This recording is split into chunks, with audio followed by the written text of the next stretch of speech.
Tila nga may komento si Christy Fermin sa pagtakbo ni Willie Revillame sa darating na halalan. Pagkatapos nga kasing mag-file ni Willie ay maraming taga-media ang nagtanong sa kanya kung ano ang mga naisip niyang batas na isusulong at kung ano ang plataporma niya. Nagulat ang lahat sa sagot ni Willie. Aniya, wag daw siyang madaliin dahil kaka-file lang niya ng Certificate of Candidacy. Ayon naman kay Christy, may mga kasamahan daw na nakarinig sa sagot ni Willie at nagtinginan daw ang lahat.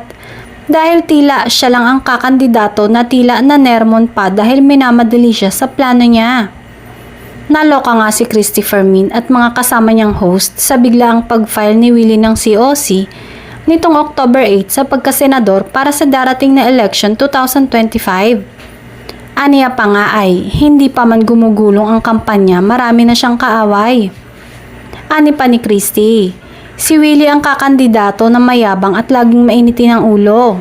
Anyway, wait na lang natin ang anunsyo ni Willie kung ano ang mga plataporma niya, baka naman may maganda siyang suggestion.